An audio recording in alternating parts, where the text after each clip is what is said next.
సముద్ర గర్భం నేడు మానవ నిర్లక్ష్యానికి నిలువుటద్దంగా మారుతోంది. ఆధునిక మానవ జీవన శైలిలో భాగమైన ప్లాస్టిక్ ప్రకృతి ప్రసాదించిన అపార జలనిధిని శ్మశానంగా మారుస్తోంది. ఒకప్పుడు జీవకోటికి నిలయంగా, భూమికి ఊపిరిగా నిలిచిన సముద్రాలు నేడు ప్లాస్టిక్ వ్యర్థాల చెత్త కుండీలుగా రూపాంతరం చెందుతున్నాయి. కంటికి కనిపించే పెద్ద పెద్ద ప్లాస్టిక్ సీసాల నుండి కంటికి కనిపించని మైక్రో ప్లాస్టిక్ వరకు ప్రతి ఒక్కటి సముద్ర పర్యావరణ వ్యవస్థను కోలుకోలేని దెబ్బతీస్తున్నాయి. ఈ నిశ్శబ్ద విపత్తు సముద్ర జీవులనే కాకుండా అంతిమంగా మానవ మనుగడను కూడా ప్రమాదంలోకి నెడుతోంది. ప్రపంచవ్యాప్తంగా ప్రతి సంవత్సరం సముద్రాల్లోకి చేరుతున్న ప్లాస్టిక్ వ్యర్థాల పరిమాణం విస్మయం కలిగిస్తోంది. వివిధ అంతర్జాతీయ పర్యావరణ పరిశోధనల ప్రకారం ఏటా సుమారు 8 మిలియన్ల నుండి 12 మిలియన్ టన్నుల ప్లాస్టిక్ వ్యర్థాలు సముద్ర గర్భంలో కలుస్తున్నాయి. దీనిని సులభంగా అర్థం చేసుకోవాలంటే ప్రతి నిమిషానికి ఒక పూర్తి గార్బేజ్ ట్రక్ అంటే చెత్త లారీ ప్లాస్టిక్ను సముద్రంలోకి కుమ్మరిస్తున్నంత వినాశనం జరుగుతోంది. ప్రస్తుతం సముద్రాలలో దాదాపు 150 మిలియన్ టన్నుల ప్లాస్టిక్ పేరుకుపోయి ఉంటుందని అంచనా.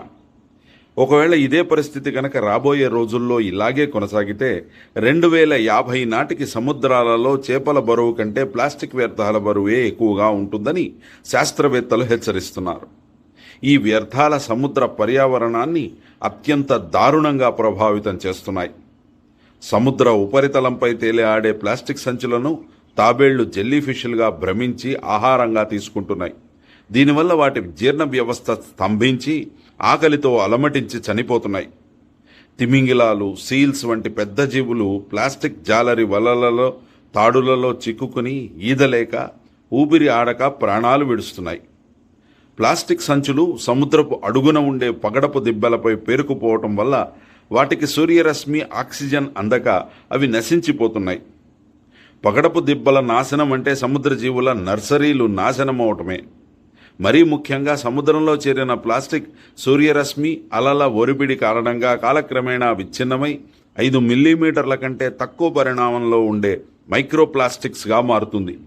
ఈ మైక్రోప్లాస్టిక్స్ సముద్రపు నీటిలో ఉండే రసాయనాలను, విష పదార్థాలను అయస్కాంతంలా ఆకర్షిస్తాయి. వీటిని చిన్న చిన్న చేపలు, రొయ్యలు ఆహారంగా తీసుకుంటాయి. ఆ చిన్న చేపలను పెద్ద చేపలు తింటాయి.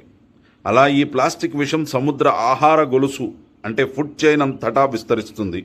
చివరికి ఆ చేపలను ఆహారంగా తీసుకునే మనుషుల శరీరాల్లో కూడా ఈ ప్లాస్టిక్ రసాయనాలు చేరుతున్నాయి. తద్వారా క్యాన్సర్, హార్మోన్ల అసమతుల్యత, రోగ నిరోధక శక్తి తగ్గటం వంటి తీవ్రమైన ఆరోగ్య సమస్యలు తలెత్తుతున్నాయి. సముద్రంలో ప్లాస్టిక్ కాలుష్యం అనేది కేవలం పర్యావరణ సమస్య మాత్రమే కాదు, అది భూగోళంపై ఉన్న యావత్ జీవకోటి ఉనికికి సంబంధించిన అతిపెద్ద సవాలు.